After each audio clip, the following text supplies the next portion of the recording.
So yesterday evening, I was just going about my business, doing some work on the website, writing scripts and all that kind of stuff, writing content. And then usually I'm just kind of maybe listening to a YouTube video or whatever, just kind of getting some ideas or some thoughts. And then this video popped up and I started playing it, and it got me immediately kind of drawn in and hooked into really thinking about what I'm doing. And it kind of made something click in my mind that, like, now I know almost like exactly what it is that I need to do. And this video gave me a pretty clear blueprint of how to go about doing that. So it was really, really cool. I thought we would just kind of go over it here really quickly. Not watch the whole thing because it's like 20 minutes long. Kevin, how's it going? Welcome to the stream. Good to see you. Happy Friday. Happy Pizza Friday. Here's the video. I don't know if you heard of this guy before. I mean, if you're on the internet or watch podcasts or whatever, you've probably seen this guy, Stephen Bartlett. And he has a podcast, Diary of the CEO, I think, which is kind of funny because I was thinking of a name for a specific website to think about how I'd jot my notes and my thoughts of like what I wanted to do and like document the process of being a CEO. And I was like, I should just call it Diary of a CEO because it's like a diary of a personal thing for a CEO. And then I typed it in to Google to see if the URL or whatever was taken. And then this guy came up. I'm like, what? This guy's got millions of subscribers. I never heard of this before. Watching him do his podcast or whatever. And it was pretty, I don't know. It was like, okay, well, I guess that's taken. Oh yeah, unconventional mindset. No, for sure. It was just one of those things where you always think, I don't even know if this was before. This was like a year and a half ago. I don't know what, but I just remember thinking about that. I'm like, oh, that'd be a cool name, and then I just looked it up and I found him. Anyways, it was just kind of how I found him, but not so much of what the name was. But anyway, so this guy, Callaway, I mentioned him like a week ago or something like that, and a video popped up.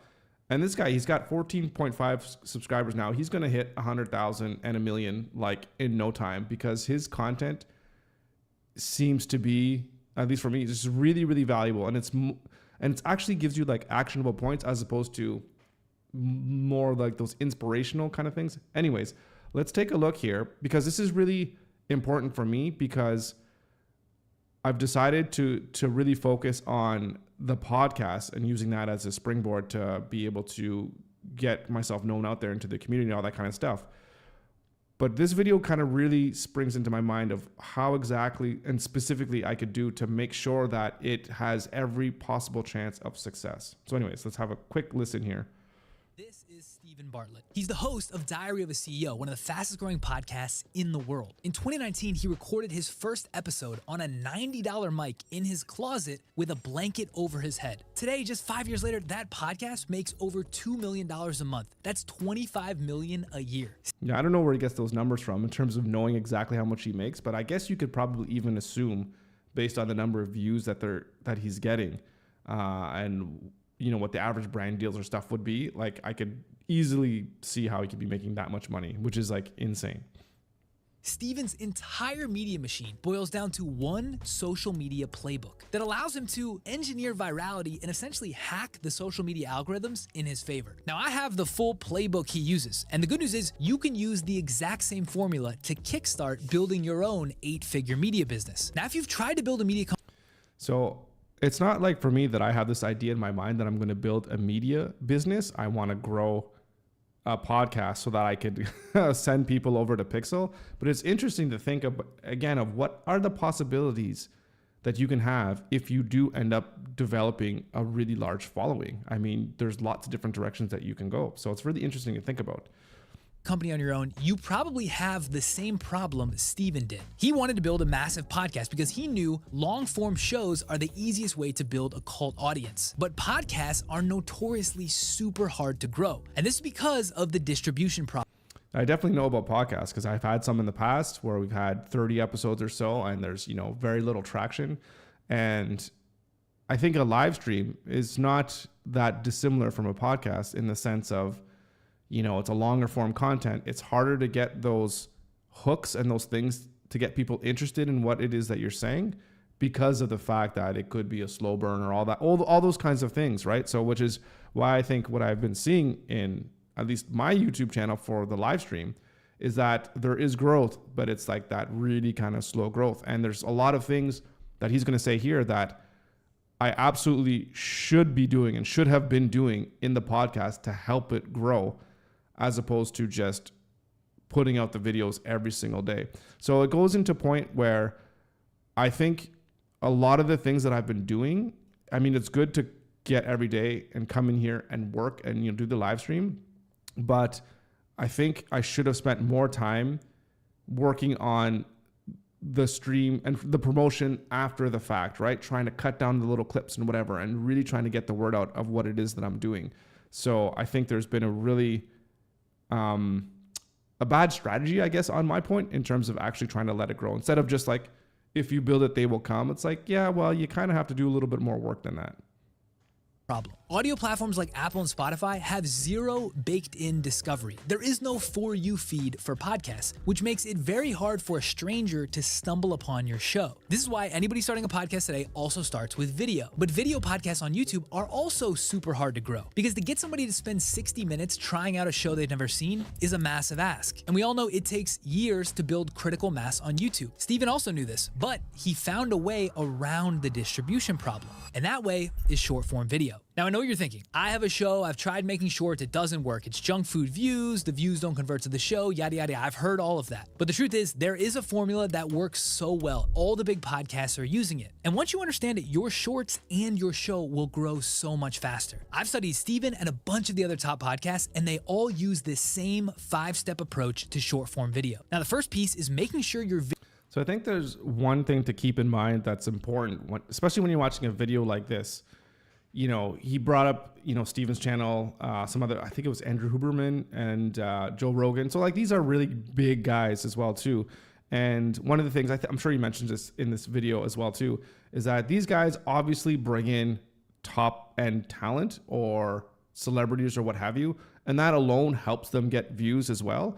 But I think though, that's not, I'm not super concerned about that, because what I think I want to look for is looking for people that have charisma and people that can have a great conversation with. Because being able to have good conversations and having fun and laughing and just really getting involved and just really being great conversationalists, I think that's going to really help drive. Because at the end of the day, if someone's famous or not, it doesn't matter. It's like, is the content itself engaging, and is it relatable to whatever the audience themselves might be thinking of? Rolando, how's it going? Welcome. Happy Friday. Good to see you as always. Anyways, yeah, I don't want to go too far into this, but I'm going to put it on 1.5. I usually watch 1.5. I'll put it on 1.25 speed because there's, I think of just a few more kind of key points to note. Yeah, let's go. Video hooks are native to shorts, because the truth is 99% of podcasters do not speak in a way that's optimized for short form video. You want fast, clear, punchy, straight to the point, because you basically want to compress speed to value. The problem is with most people, they grab their clips straight from the long form, they chop them a little bit and then upload them, but they're not punchy enough, they're not crisp enough to actually work on short form. Those clips end up being average and fade away into the ether. Now I'm gonna give you a bunch of tips, I'm gonna show you what Steven does, I'm gonna show you a bunch of examples from him, and then I'm gonna help you understand how to extract that learning to apply it to yourself. So the first thing is decide, are you gonna have the guest start out as the hook, or are you gonna have the host? Either way, it needs to be super punchy. Watch this clip from Steven. Every single marriage ends in death or divorce, but it ends. But the majority of them end because... Now, this one started out as the guest. You don't know that guest. Nobody knows that guest. It's a lawyer. We're going to talk about that later. That was super punchy. They edited it down super crisply so that you got in and out of the hook as fast as possible. I want to show you another one where Steven is the one delivering the hook. The story of Aaron Hernandez is widely known, but for those that don't know, could you give me a summary of... Do you hear how fast he delivered that? How crisp he... Yeah, so I think that one of the big takeaways, or the few takeaways that I have for this anyways, is when I'm thinking about how I'm going to be cutting up the clips, again, should have been doing this for the live stream, but this is what I'm definitely going to be doing for the podcast, is trying to, I mean, this is going to have to do with how well I'm going to be able to be an interviewer and being able to talk to people, and that's kind of a skill that onto itself, in order to be able to know how to properly and quickly communicate specific points and not be someone that rambles too much and uses those ums and all those filler words and all that kind of stuff. So, and then being able to tease out those moments from the audience. And he mentioned something really specifically too about what most people do is they just, I think it was kind of right. Where's that image? Where's that image? People, they grab their clips. right? Yeah, they just cut and then that's kind of it. So you can do even more creative things when you're actually going for the edits. And he kind of talks about this a little bit here in the moving on. Let's just see if we can find it here. Punchy sentences because she knows this is going to be clipped later. Here's another one. What's something about Steph Curry that would surprise people? There's a rule in... Now, this is an example where I actually think he might have recorded that after the fact. It's rare for someone in a conversation to talk that fast. I could easily see him sitting in the studio alone. Let's see if you can see the other person's leg. You can't see the other person's leg. He has a producer in here. I could see him reading this off the computer after the fact because he knew there was a good Steph Curry story. So he wanted to tee this up super quickly. About Steph Curry that would surprise people. There's a rule. And then he just chops to the guest. You would never know with an untrained eye that he recorded that after the fact, and I bet he did. So that's a way to show you can record these punchy short-form native hooks. They need to cut through, be as concise as possible, be delivered with a good pace. Steven is rare in that he knows he needs to do this, and so it's in the back of his mind. But for most shows, you can hack this by recording it after the fact. Now, you can do everything you want on the hooks, but if you don't do this second thing right, the hooks don't matter. And that second thing sounds obvious, but the clips need to actually be interesting to your ILP, your ideal listener profile. Now, this doesn't mean every clip needs to be... Yeah. So what he was saying there is that if you're going back and reviewing your footage and you see that your guest says something that's very interesting, it's like a good 30-second clip that you know that you want to clip. If your lead up to it wasn't exactly that great, you can kind of record that post like afterwards. So I could just sit down in my office or whatever, because it's in the studio, and I could just say like, hey, tell me about this or whatever, and then hook the audience in that short form content and then go from there. So I just like, to me, that was like such a, would never have thought of doing something like that, but I was like, that's just such a good nugget of information to do a little bit of effort to make your videos that much more engaging, right? So that was really, really cool. So yeah, so this is a really good point. And he talks about this. Maybe I fast forward it. So if you can mark when and where the hooks are during the show, it would be helpful, like with a producer. So that's great. So I don't know if there's anything I could do on the Rodecaster or have something, but if there's just a button I could press, I don't know if he shows it. He might show it here. Where does he show it? I don't know. He shows in the video where Steven, during one of his, it's like a wider shot so he can see the desk. He says he has a button underneath his desk that he presses it and then it goes to the producer. So that's like, hey, this point is important.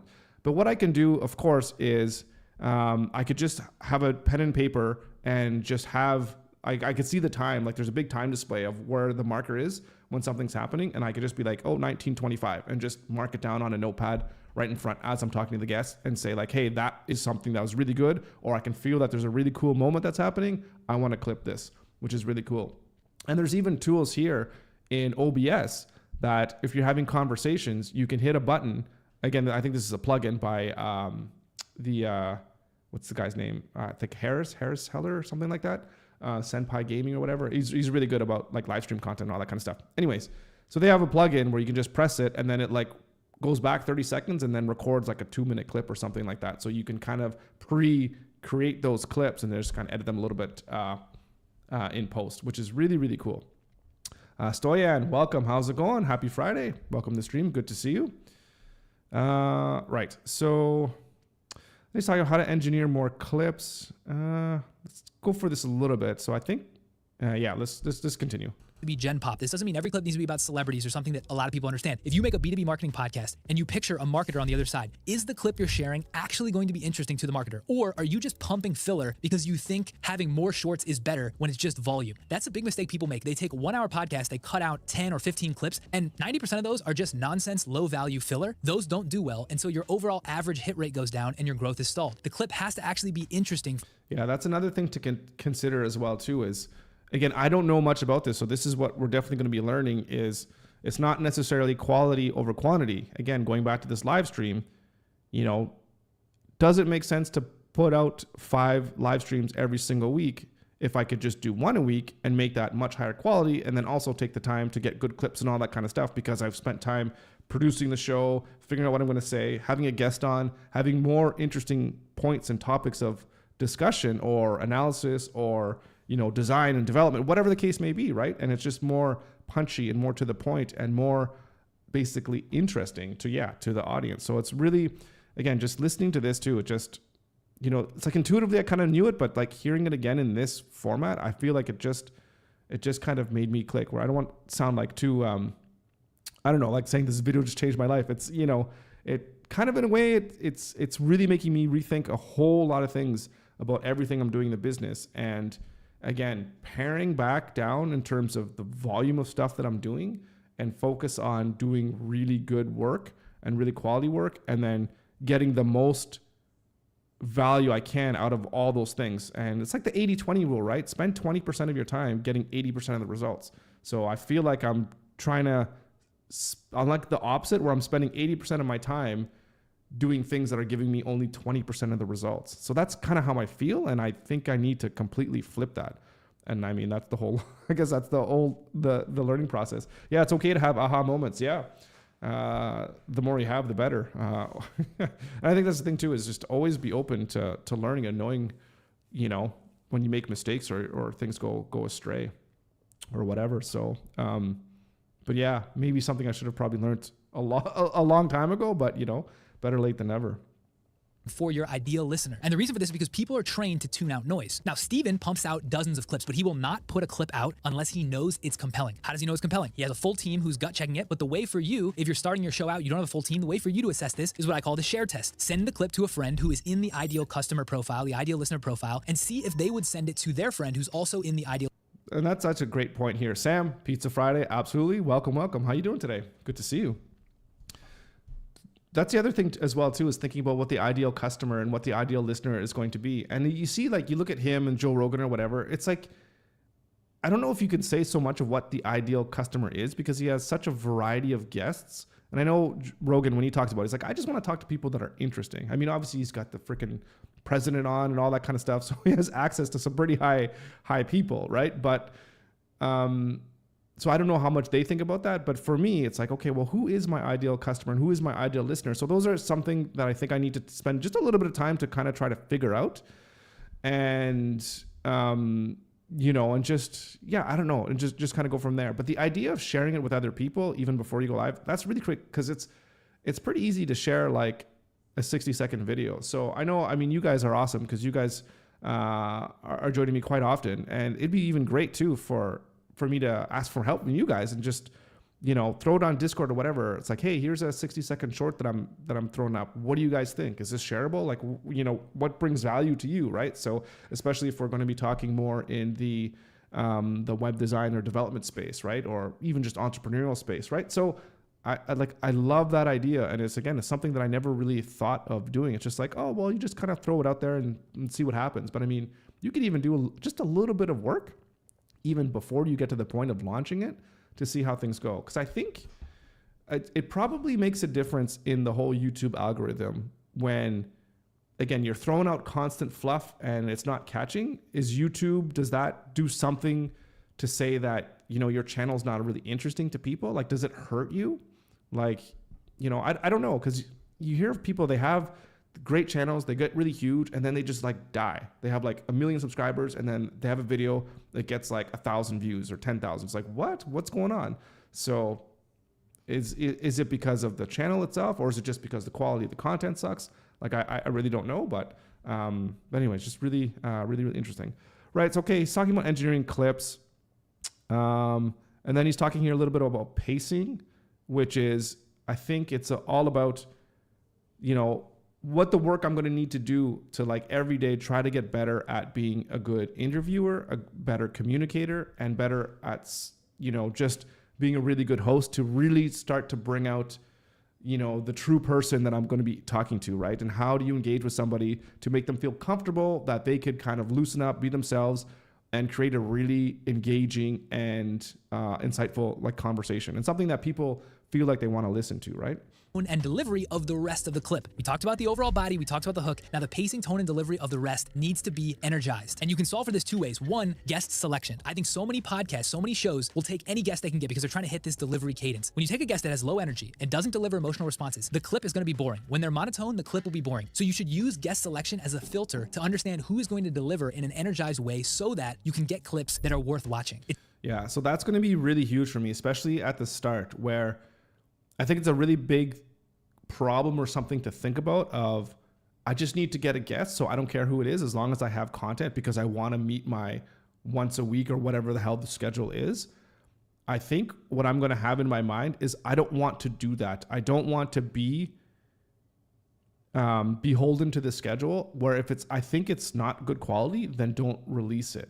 Right. Or, I mean, that being said too, I don't want to bring a guest on and have someone in my house or whatever, have a podcast and then they leave and be like, you know what? You're too boring. Screw you. I'm not going to post it. So I'll never do that because I think that would be such a dick move to do. But I think what makes sense is look for people that I've seen that either they have a social media presence or I could kind of see how they talk and engage and see if I can, like, if I feel like I'm going to be able to bring out their energy and be able to communicate with them in a way that is going to be, you know, like he says, high energy. Are they going to have a strong voice? Whatever the case may be. So I think that's really important. So that's something to consider. And we're going to go into Notion here in a minute and just make a quick document of how we're going to be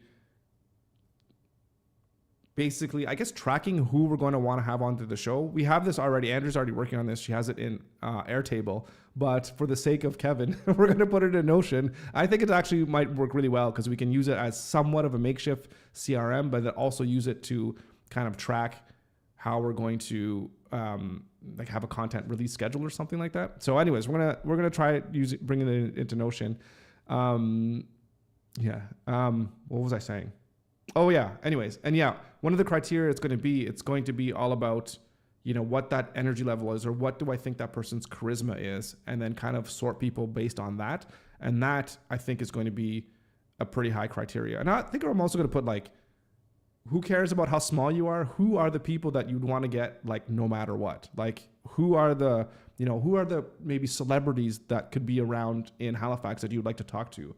Or, you know, could I think of, there's an election right now. Could I bring on one of the premiers and ask them if they want to come on the show? Whatever, right? Just think big. You could ask people. The worst that they can say is no.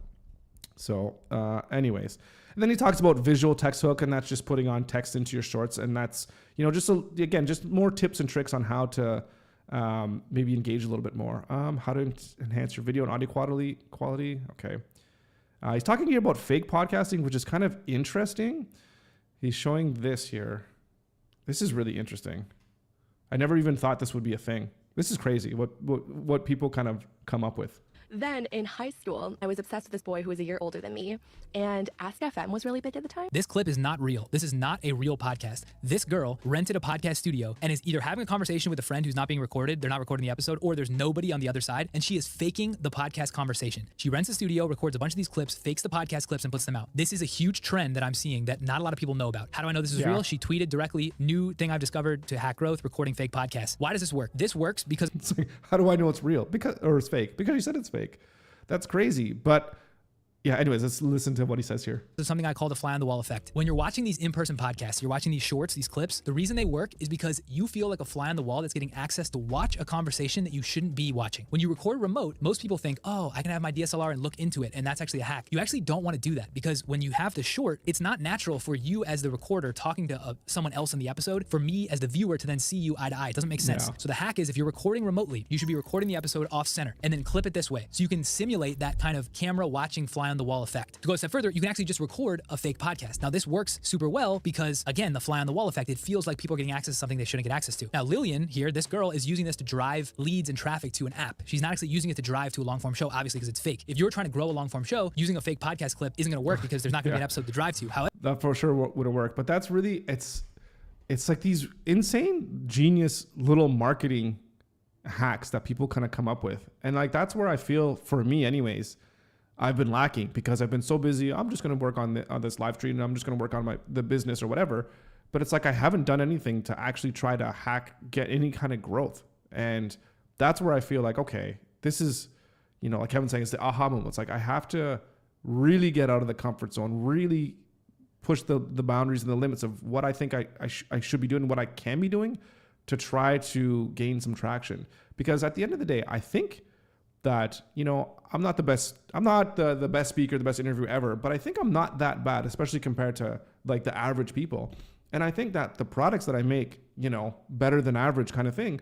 And I feel like they should be doing better than they are. And I think that's a consequence or a result of me not doing enough work to get the message out there, I guess. You know what I mean? So That's what I think. So anyways, like things I never even thought about somebody faking a podcast, because you have that look of that short clip of like, oh, it's almost as if you think of a podcast, and especially if it just looks good with the good quality, just the nice camera and the microphone, whatever, that it has an air of professionalism and quality and almost trustworthiness, I guess. So, cause she's like, oh, it's like, look at me. I'm this big person that was on this big podcast, but it doesn't say whose podcast it was on because it's just a clip, but your brain just goes to, oh, this person was on a podcast. Somebody was really interested in what they had to say, right? And he's got the fly on the wall. This whole like psychology hacks, just insanely fascinating to me, and just really amazing.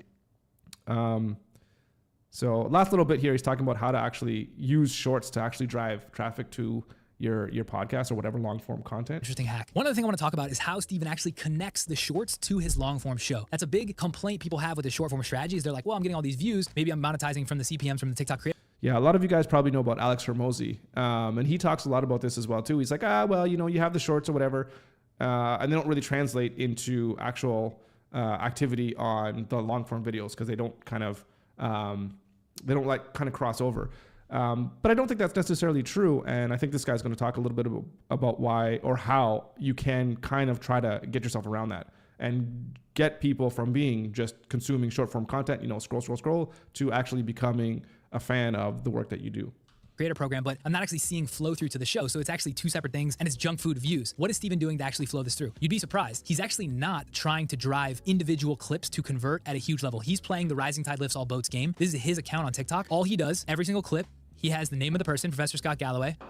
There's no call to action. There's no link. This is just him trying to get the clip to go as fast as possible. And then he has the link to the show here. Host of the Diary of a CEO podcast. Here's the episode. He's playing the game of, if you like this clip, you're going to find out who that guest is and you're going to want to go look up the episode. You're going to go to YouTube. He's not doing these cringy call to actions at the end of the clip. He's literally optimizing the clip for shares and for virality, which would be not having a call to action, not slowing up the value to try to drive people off. He's just playing the volume game.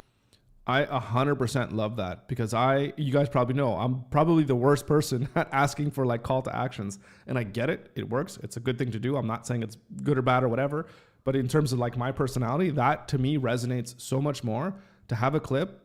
And if somebody is generally interested in what I have to say or to learn more about me, like when I see a clip, I'm like, who is this person? I'm actually interested in it. You know how to find them. You just go to the bio or whatever, and you can find their website. You can go to their link tree, whatever the case may be, right?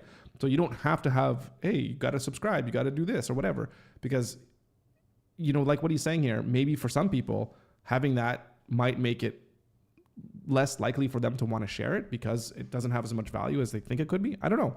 It's very interesting though. And trying to drive people down. This is what I call the breadcrumb strategy. This is the way you use short to long form. You're not going to be able to attribute one-to-one, but if you do enough clips with enough volume and you have flow through on the profiles, you will see an uptick in the long form show. Now, I've walked through the in-depth 5-step framework for how Steven uses. Yeah. So I think, it's a long game as well too. I think the whole thing is if you do this in 1 week, you're going to get huge. I don't think so, but we're going to see how this is going to go once we start the podcast and get episodes and we start doing this, these short form contents and all that kind of stuff. We'll see how the traction is going to be. It's going to be really interesting, but I'm going to take this playbook and I'm literally going to write, he's got like those 5 steps. I'm going to write the stuff down, make sure I keep it in the top of my mind. And I'm going to work on this basically all the time. And this is going to be like the framework. I'm going to be like, okay, you know what? I spent 6 months, this Callaway guy, I spent 6 months following your playbook. Here's the results that I've actually had with this. So it's going to be interesting. I'm just really excited. So again, in terms of, for me, the whole aha, and just like, I think this totally changed my life in that, we started the idea of we're going to do this podcast, but now it's like I always knew, Rolando, you were talking about, you're pointing me in that direction of like, oh yeah, look at these guys. They have these medium clips. They have these short-term clips. It's like, yeah, do that, which is fantastic. I'm like, yeah, we got to do that. But now this video, it's like, here's actually how to do it. And here's the ways that you can do it that, at least what I've seen, has been the most successful. And looking at the most successful podcasters and what they're doing, just kind of copy what they're doing. Don't try to reinvent the wheel. So the information is there. It's like for you to actually do the work and go ahead and implement it, right? So super excited about it. And I think it's going to be really, really good. And I'm also just really excited to just talk to people. I love talking to people, even though I like being alone and I like just doing my own thing. I just love sitting down and having conversations with people, because I've done some podcast stuff before in the past, and you know, I've even done like street interviews and stuff like that, where you go off and talk to random people. When I had my other company way back in 2009, that was crazy. It was just really fun. And then the ability to strike conversations and to be personable with people, that's a skill and something that I'm looking forward to developing. And also, just connecting with people. I think it's going to be a whole lot of fun.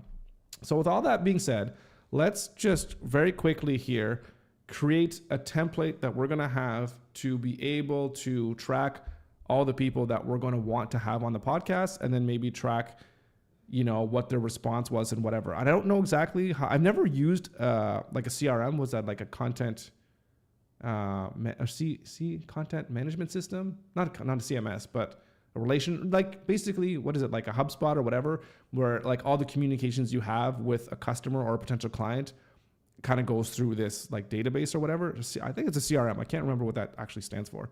But so I've never done that before, but you know, maybe we'll maybe try to see if we can create our own little version of one here.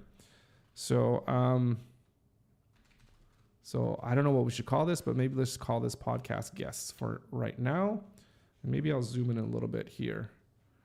So add icon, let's sound, no, microphone. Yeah. Okay, there we go. So we're going to want to have a database, right? We'll start with a database. We'll do very simple. We definitely want to have the name of the person tag. Can we just delete this? I don't know what starts with this, but okay. So we have the name, and we're going to want to have just some, I guess, basic contact information. So we're going to have email address. I like just to say the full thing. Our email address. And maybe we can start also a phone number and just say phone number. And maybe we want to hide these things in view because we don't need to see them right now. Kevin, you got to tell me if my Notion skills have improved. I mean, I haven't done much other than what we've kind of done before, but do let me know. Okay, so we have the name, we have the email, phone number, website. So I think that's a link, right? URL probably is the technical term. All right, so website. And yeah. So we have that. I'm just thinking, what do we do for social media? And like, do we want to list all their social media profiles or like how we found them? You know? So that's a question, right? So say I'm like, okay, I want to get, like as an example, I'm looking at this guy. Right off the bat, I would love to have this guy on the podcast. I'd be like, hey, listen, I've been seeing your videos. You've been a huge inspiration to me. You do such amazing stuff. Thank you so much. I would really love to talk to you because I would love to know more about blah, blah, blah, your whole, whatever. I don't know. I would love to talk to this guy because he sounds like such a cool dude, whatever, very knowledgeable, could get amazing information out of this guy. Would be super amazing. So I don't know his name here, but let's just say it's Callaway. So we have that. So his website, I don't even know his website per se, but can we, like, what's his channel? Like if I just click here, yeah, Callaway Marketing. So click copy. Like he only has 9 videos, right? Like he just started this. So it's like, it's crazy. This guy's going to blow up. So, I mean, I guess I could say like URL again, but this is, you know, like a YouTube channel. So yeah. So yeah, again, so it's like, do I want to make fields for every single thing? I don't know. Good so far. If you hit the 3 dots at the very top right of the screen, you can toggle the full width display. Right, so that's where the 3 dots. This 3 dots? Which 3 dots? There's 3 dots everywhere. At the very top right of the screen. Full width view. Oh, Oh, nice. Very nice. Excellent. Yeah, definitely helpful. I should span it over all my monitors. Okay. So yeah, I don't know if it makes sense to have like all kinds of different links for the different social media profiles, but maybe it might, because if Andrea's filling out some information and she's like, okay, well, here's this person's kind of social media stuff, I could just take a look at it. In fact, I think that's going to make the most sense. So let's do that. Let's do more. So URLs, let's go like Instagram. And is there a way, can I just create another one? Is there a shortcut key? Or how do I exit out of this? Maybe just press escape. And is there a plus button? Is there a shortcut key for plus? I don't know. So let's go TikTok. Yeah, he has 200,000 followers on TikTok. Yeah, I could see that. Because I think one of the things he was talking about was the fact that, you could do Zendesk ticket. Connections. Okay, this is going to be awesome. Yeah, I can imagine him gaining popularity pretty quick on something like TikTok. Again, because short form. Because I think what he's doing is he's talking about how he like crushes the short game content. Right. Properties URL, but I want to call it TikTok. TikTok. Okay. What are the other big ones? I'm missing one. Twitter. I want to call it Twitter. X is just so stupid.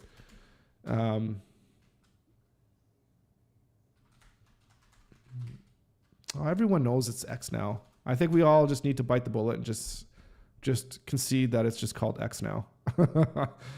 So we can hide this. We don't need to see all this right now.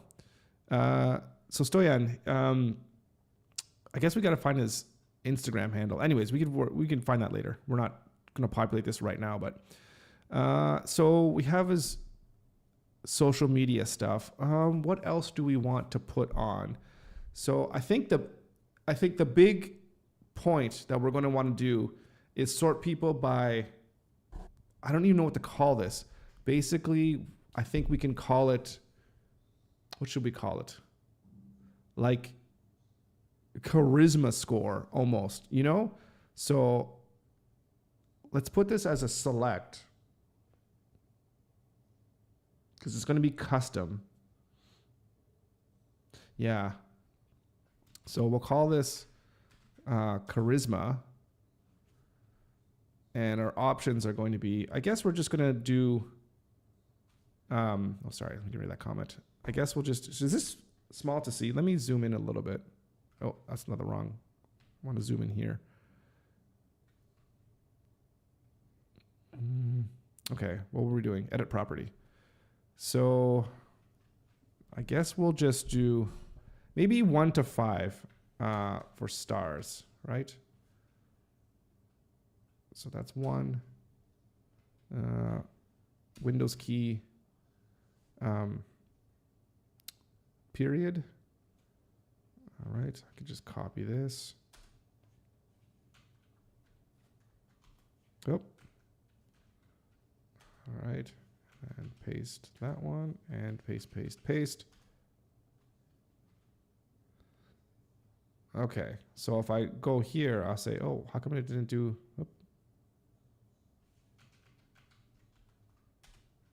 there we go, 1 to 5 stars, right? So, and then I guess for now, we could just say, we want this to be like a summary of the communication between, say, like myself or Andrea or whatever, in terms of like what the communication was.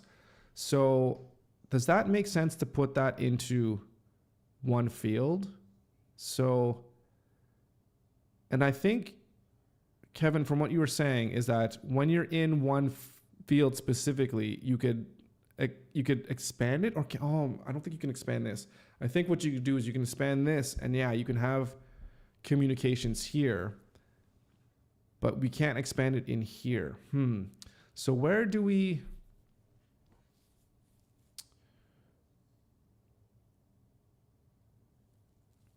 Or can you nest a database No, I don't think we want to nest anything. We don't want to get too confusing.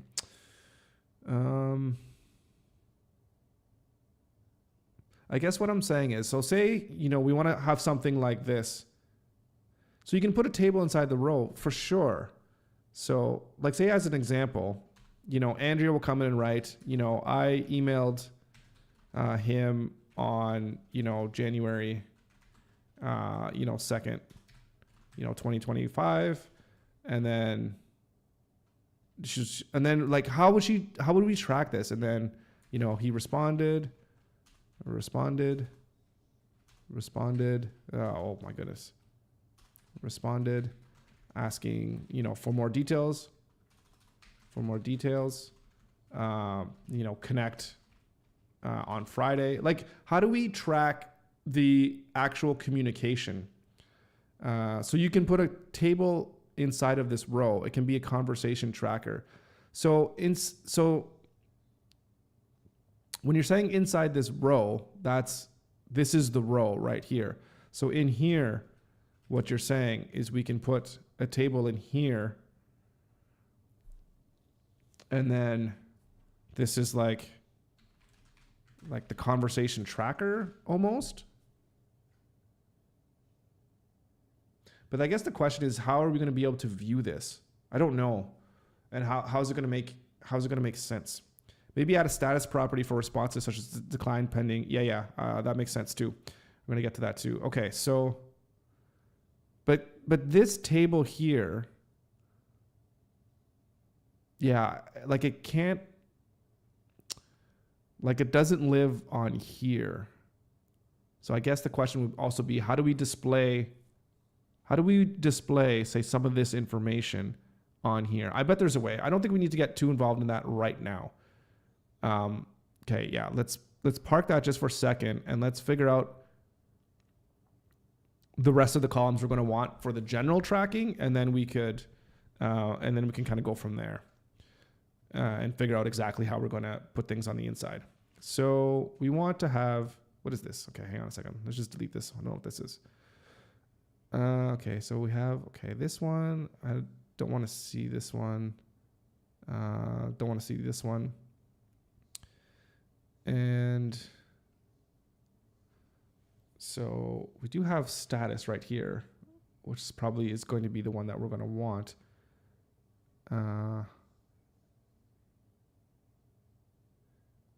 So status, I think there's, okay, this is interesting. So to do in progress completed. So I guess we can, so like haven't reached out, right?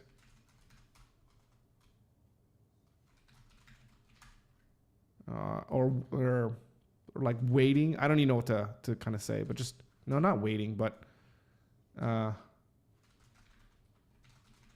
reached out.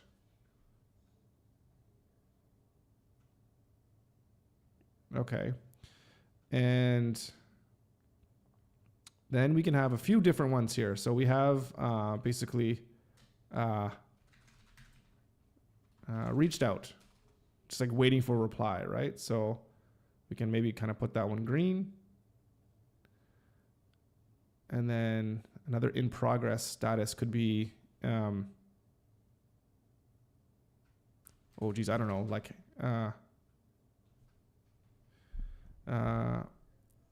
you can set haven't reached out as default. Oh, I did. Okay. Well, I was gonna say, did I? Yeah, I think it is. Yeah, as default. But that's, yeah, that makes a lot of sense. So yeah, because as soon as I create a new page, I think it's gonna automatically default. Yeah, so it just creates one. Okay. So tab delete, that doesn't work. How do I just delete? Anyways, don't worry about that. Okay. Go back to status. Let's edit this because we weren't finished. So, and then we can have maybe like in conversation. And that would be like the main status of like, okay, we're having actual talks and discussions. And, that's that. How do we change its color? In conversations, maybe make it purple. And then for completions or a completed status, we can be, what can we can say red is, declined. And we could be accepted as well. Oop, that didn't work. Hang on. Plus. Accepted.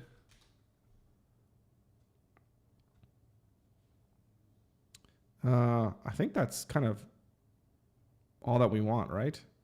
So we haven't reached out. So we're having, so we reached, if we say reached out means we've emailed them, and then it's like, gets in conversation. Then they could decline. And then, it'd be nice too if we can trigger this. So like if you hit it, no, we don't need to trigger because it's not both. Yeah, right. Or they can accept, right? So that's the status. And then, so if they, you can never let these guests see your rating. Of course. Yeah, this is an internal, internal company document, for sure. Yeah, for sure. But I think the whole point is that if someone comes in there and the charisma score is 1, then it's going to be like, well, I'm probably not going to invite them onto the show, right? So it's kind of like the initial, because again, what is going to happen is Andrea is going to be populating this with a whole bunch of different people. Because I'm just like, go to every single, entrepreneur, business person, whatever, in like Nova Scotia. Look at Instagram. Look at who's famous or popular on YouTube or Halifax that's in the region, or YouTube, TikTok, whatever. And then let's get them on this list. And then she'll give me all the details, and then I'll look at them. I'll like look at their YouTube, look at their Instagram or whatever, see if there's any overlap in terms of what I think the podcast is going to be, and then give them a score, and then that'll figure out whether to reach out or not. But yeah, for sure, total internal document. Anyway, that's kind of how I see the process working. So, all right. So new property. So status, and I think once we have all the conversations kind of in play, and we've had them before, we can put in, I guess we'll just put in like record date and time, right? Sorry. I always want to think of like adding the actual, the name of what the column is going to be, but you want to select what the actual property of the column is first. And then you could put the date. Okay. Record date. So we want to have, it's a date. We want to have, what's full date? I don't know what the format is for full date, but anyways, time format, 12 hours is fine. We want to make sure it has like the date and time, right? So how does this work? Okay. So we do that. And then we have, include time. Yeah. Can we have it as default, always including time? Because it's going to be, say it's on this date. How come I can't pick the time? Or I have to actually write it in? No, that can't be right. That can't be right. How do you set the time? And then here, okay. No, hang on a second. Edit this property. Time format. It's not hidden. Is there another property you can have that's date and time? There's date. I'm almost positive, like in Airtable, there's a date and time. Oh, hang on. Let me move my face around. I'm pretty sure there's like a date and time field, not just time.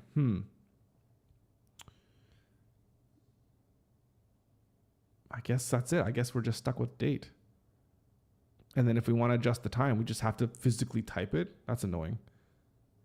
If we want to end date, it just goes in there. Obviously that's the time zone, time format. That's too bad. Cause now I can't even set that as the default. You know what? It's not that big of a deal because this won't be the actual calendar we're going to be used to scheduling the guests. We'll probably go into an actual calendar. and not this, because this is not the appropriate place. So it's not the end of the world, but anyways. So record date, and I guess we're going to want to also have another date for publish date. Right.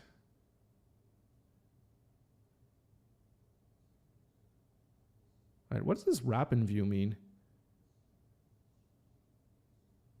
I think maybe it wraps the text, like it wraps in the column or something. Not sure. Okay. So we can hide this one. Definitely want to see this one. Definitely want to see the status. Okay. Like an Excel text wrap. Yeah, that makes sense. Makes sense. So it's not going to expand the column, or just like this one here. So this one's probably like wrapping, right? If I don't wrap, it's just going to, yeah. Which I like better because I don't need to see the whole thing. So that being said, I wonder if I could just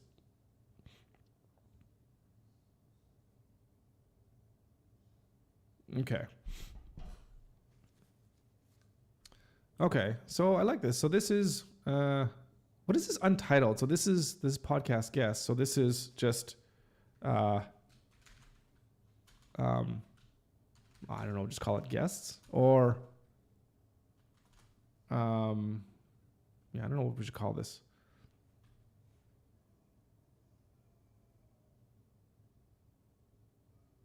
Like potential guests? I don't know. I'm thinking of like a database. What's the database going to call? Maybe just guests? I don't know.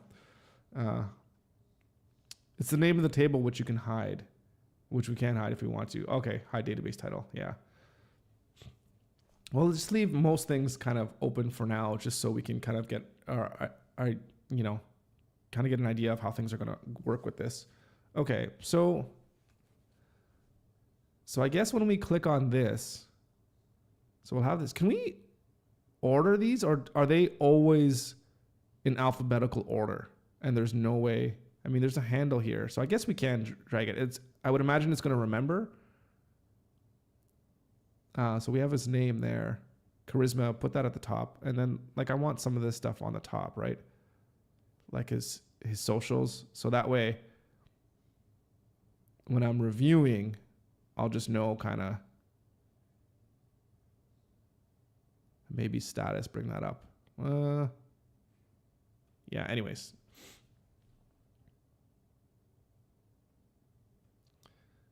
And it should remember that, right?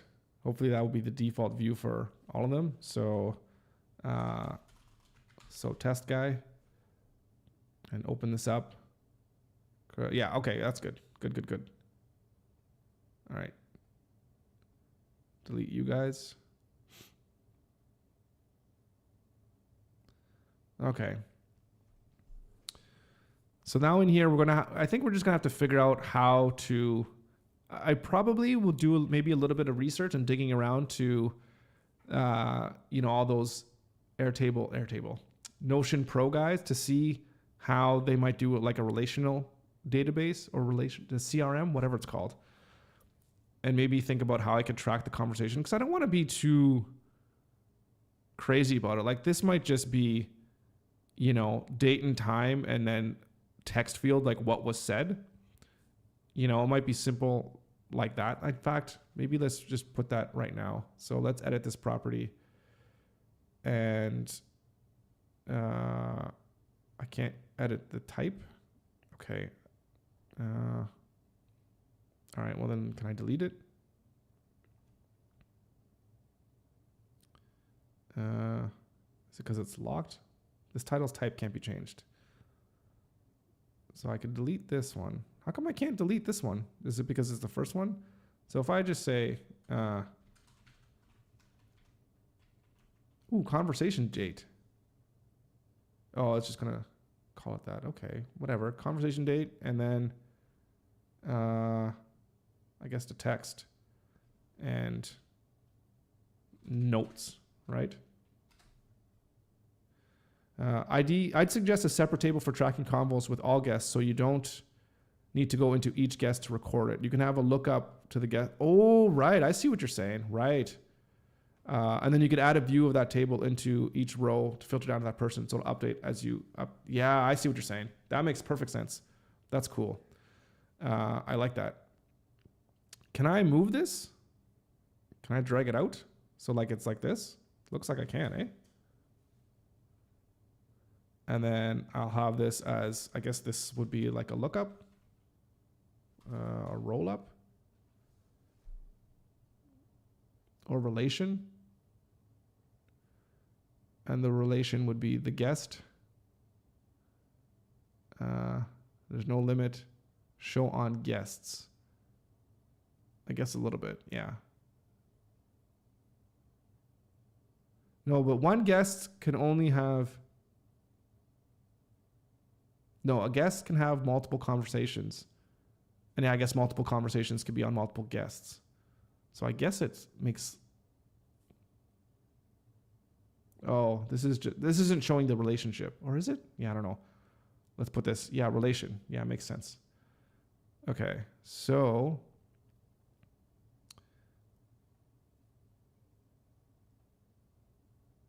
So I don't want this column. Why do I need this? A name. I don't want to have this. So let's just say this date. I emailed this guy. This guy was cool. And then for the guests, it should point to me to who I can have. So I add him, and then that's that. And then let's just say the next day, or whatever date this is, he responded. Cool. I might be a little bit cumbersome though for people to type in, but let's just see. Okay, so how does this look? When I open up this, a conversation track. Yeah, so that doesn't flow nicely.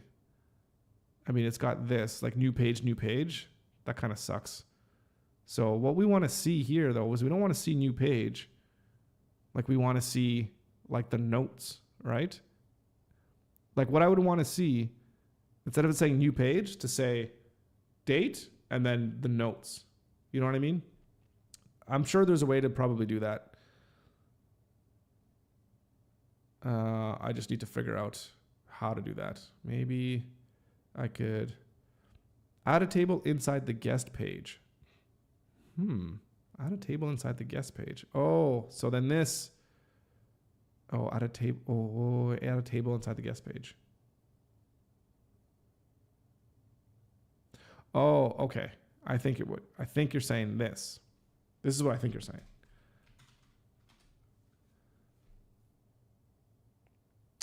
Yeah. Or do you mean, when you're saying a table, do you mean an actual, this is an actual table? As opposed to, no, I think this is what you mean. Okay, so how do we create and view automations, sort? So we're going to be adding, what are we adding? No. It needs to be like a view, right? How do we do that?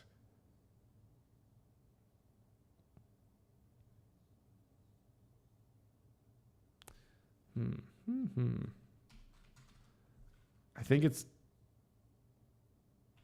we need a table view, right? And we need to view this. So is this kind of around the right idea here?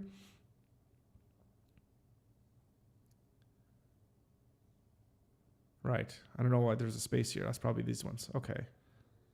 So, and I could probably sort by date, which is what I'd want. And then I could hide this. Yeah, okay, this makes more sense. So select conference. Yeah, that's it. Okay. And now add a filter to the guests. A filter, right? Because I only want to filter by the current guest, right? Wait, hang on a second. It should. It needs to contain current guest. Isn't there a way? Sorry, create a view. Oh, it's a view. Okay, it's a right, because the filter might. hang on. Okay, delete this. What the hell am I doing? Okay. So create a view. How do I create a view?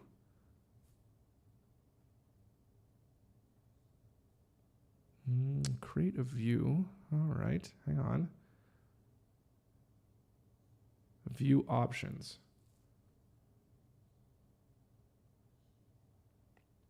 Hit the plus next to table. Okay. A new empty view. Conversation tracker.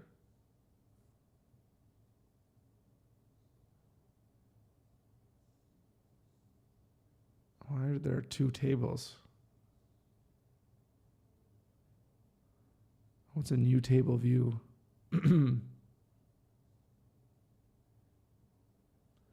Timeline? No. Gallery? List.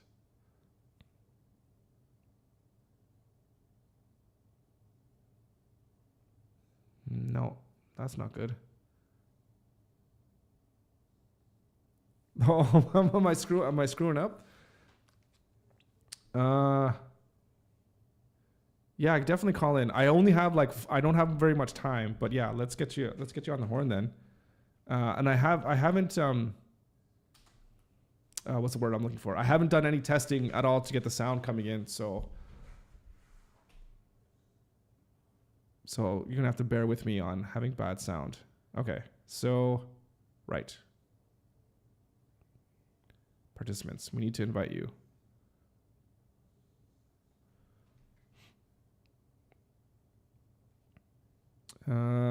Discord.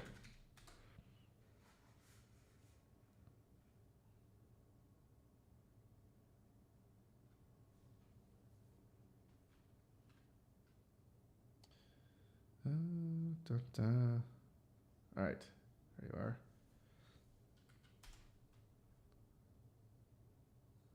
Okay.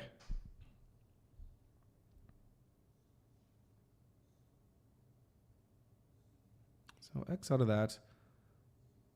All right. Let's delete this. And just keep this open here on the side for a moment.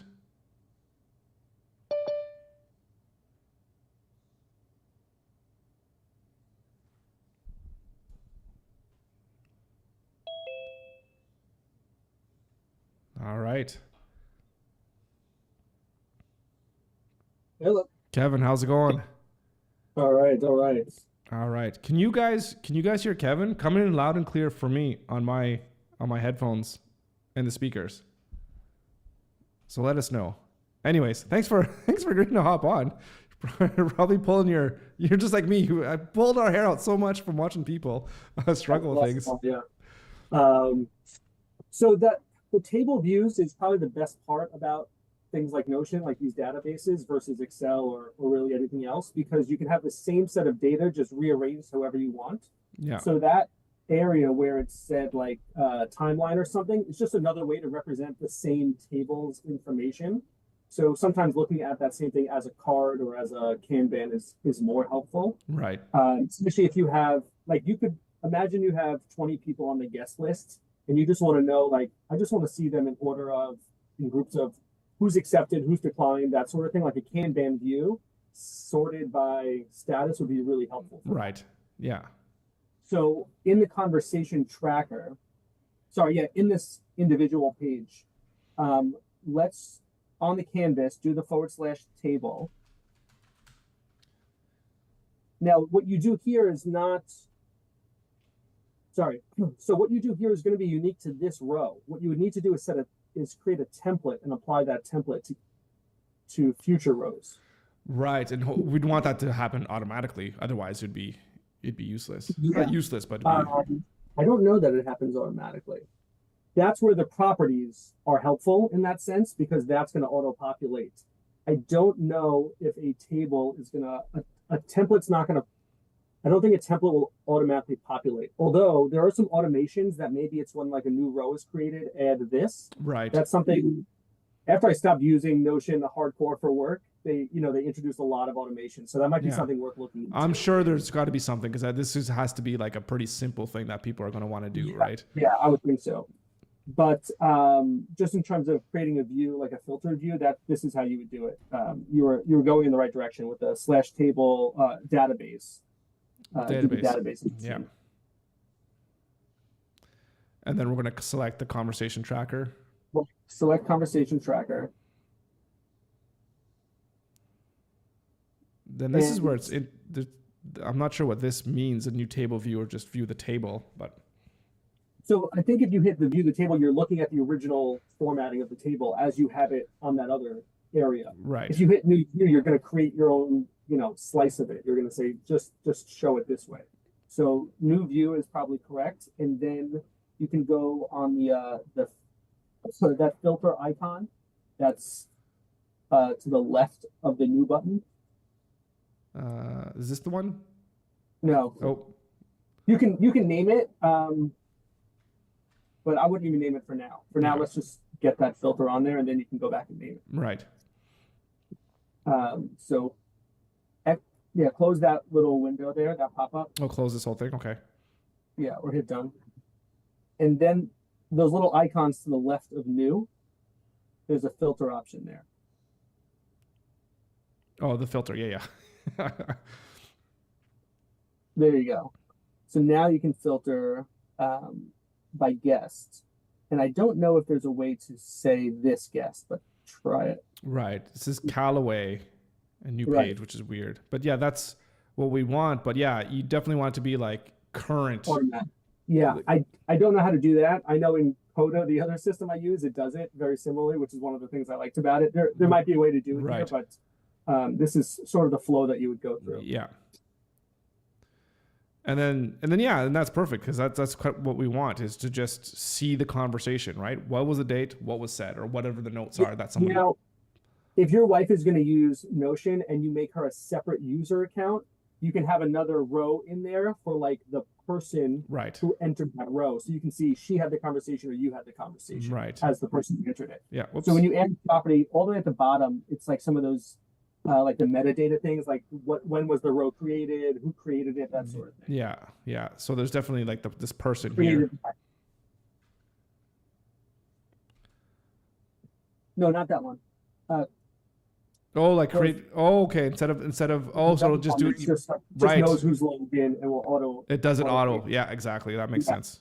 So And it'll created do by. that with the date, right? So the date is probably helpful for that because it's just as you enter the row, it's just going to know what time did you have that conversation if you're doing it in, real time. Right. Yeah. That might even be better than having this conversation date because generally it would be the time. Well, I guess, yeah, it generally would be the person who would have the conversation and then they'd Theoretically, yeah. So anyways, we'll have to just think about how the workflow is going to go to think about like Yeah. what columns we need. So anyway, this is what it would look like. Once you go into the row, then you can see the conversation for just this person. But as you're just having conversations, you're calling multiple guests a day, you just have one database where that's being entered, and then it's being filtered into each row as you open it. Right. And then so someone would just know, they would have to know, okay, well, here's again, I'd love to get rid of this column. There's nothing you can do about this first row? I'm trying to remember if that's like the anchor row. So Like when the things ID. in relation to this, it's looking to that main column. You can hide it so you're not viewing it anywhere Yeah. with the dots. Yeah. No, do the dot next to new and then go to Next to new. Oh, right. Oh, right. And just in terms of, then what properties are being Yeah, shown. right. Yeah, properties. yeah. And And then just turn off. Oh. So yeah, I think It's- because it's like the main. it's like the ID or something like that. Yeah, there's something about that. Yeah. But what you could do is change that to be something else and then drag the columns around. So you could make the name column actually the notes column. Yeah. And switch Just it. for aesthetic purposes, right? Yeah. So change the type of property to notes. This won't, Maybe- this one's Okay. locked. This one's locked though. We can't change this to anything. Okay. Yeah. I'm wrong. So type cannot be changed, which is interesting. Yeah. Okay. So I don't know the answer to that. Yeah, no, that's all good. These are just like little details to just finesse Okay. and just make things kind of exactly how we want But I to make think them. on the view in the other, can you hide it there? No, maybe not. Because it makes If you sense to open- have an ID because it's a database. It's, you have an ID, but then here they're having it as a name. It's got So yeah, Yeah, probably looking for a tech. So, okay. all right. Good luck. So I'll let yeah, you know if I can see the video. If it's helpful. yeah, no, this is very helpful. Thanks again for hopping on. And yeah, we're just gonna clean this up sometime over the weekend or whatever, and then we'll just I'll let you know how it goes. Maybe I'll just kind of do a little bit of an update to show you kind of like where the status is at and how we're using it. But I'll make sure to hide the charisma. Don't want Hide people the to see. Yeah, All right, awesome. have a good- All right, thanks a lot, Kev. Appreciate it. No, share screen. That's not the button I want to press. There we go.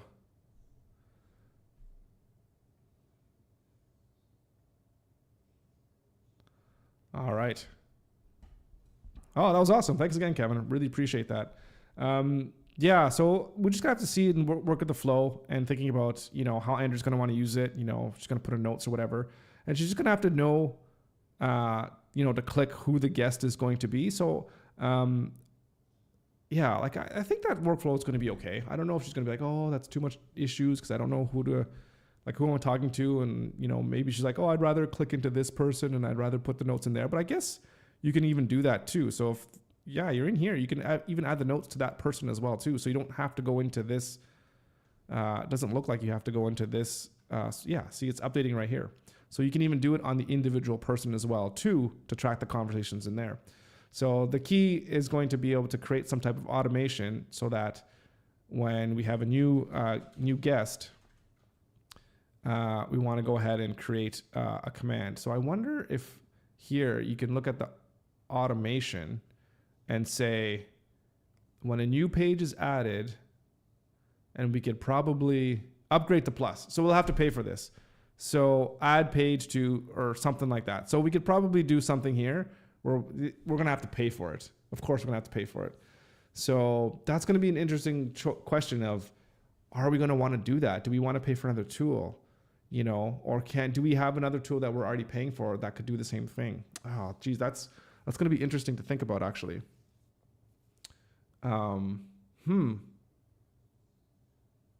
That's interesting. But yeah. But it's going to be something like this. It's just going to be like, it says edit property, add page to, but it'd be like to add this table to, or add this other view. So anyways, but it's funny that every single, like all the actions are completely, blocked out. And how much does this cost? $12 per month per member. So now we're going to be paying $24 a month for Andrea and I. So that's a lot, because we'll have to have 2 members. So that'll be interesting. Anyways, we'll have to see what we can do with that. All right. Anyways, but yeah, we're going to go forward. This is kind of how, you sure you want to discard? Yes, discard this automation. All right. So anyways, yeah, I just wanted to share that with you guys today about this whole, I feel like this is my monitor moved to, oh shit. Yeah, just wanted to showcase to you guys this video and how it kind of really clicked for me to change the way that I'm thinking about things and how I'm going to move forward in this business and growing this business and, growing the podcast, and just really excited about the whole process and excited to keep going. And yeah, we'll see where we're going to go next. And one thing I do want to mention is I'm going to go on a little bit of a sabbatical here, in the sense that I want to take a step back from the live stream of doing things every day and just see just to see what I think is going to be a good cadence for me. So I'll probably think of just take a week off and come back the next week and then just kind of see what's going to happen and just kind of think about how things are going to go.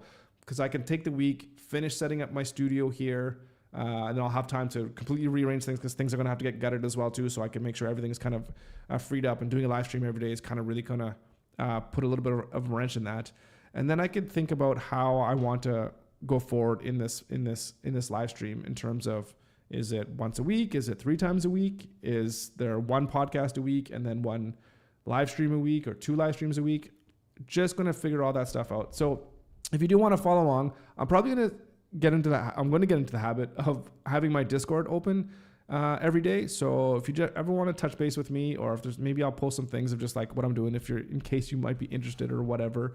I mean, you got your own shit to deal with, I'm sure. Don't need to worry about what I'm doing, but yeah, I think that's a good place to keep in touch. But I'm going to even put in, like a video for the next live stream, which will be next Monday, not this Monday coming up, but the next anyways, even just to touch base and say like, okay, well, here's kind of what I've decided so far, and here's kind of what the process I'm in, and then we can kind of just touch base from there, and then, you know, maybe then I'll decide, or maybe I'll need a little bit more time to figure things out. But yeah, so I think we'll do that. So what I'll say then, or what I'll say now is, as always, of course, like, thank you again so much for your time and support, guys. I really appreciate that. And it does really mean a lot to me. And, you know, thank you, you know, for the subtle and not so subtle pushes into making me understand that, you know, just because if I don't do this live stream every single day doesn't mean that it's a failure or that there's something that I did that was wrong or whatever. It's just changing seasons and changing strategies, and we're just trying to find the best way to move forward to get at the ultimate goal, which of course, you know, create that business that we're going to have, that we're going to enjoy doing. We're going to love doing it. It's going to provide value to the world. People are going to enjoy interacting with us. It's going to be just a good time, good vibes. Well, I don't know, good vibes, but just good information, good knowledge, and help people, you know, do better in their lives. And of course, at the end of it, you do all those things, the money, I think, is just going to flow into place, and we'll be creating a shit ton of money, and we'll be able to have fun in Monaco, all that great stuff. So I'm really looking forward to that, and we'll keep dreaming, and we'll keep plugging away, and we'll keep moving forward to that goal. But it's Friday. Enjoy your pizza today. Have a great weekend, and to touch base with me on Discord if you want to throughout the week next week, as we won't be live streaming, but we're going to keep working and keep plugging away. And I will see you back here for a new live stream, episode 451, on not this Monday, but the next Monday. So thank you again so much, guys. Really appreciate it. Have yourself a fantastic weekend, fantastic rest of your week next week, and we'll see you again on the flip side. All right, take care, guys.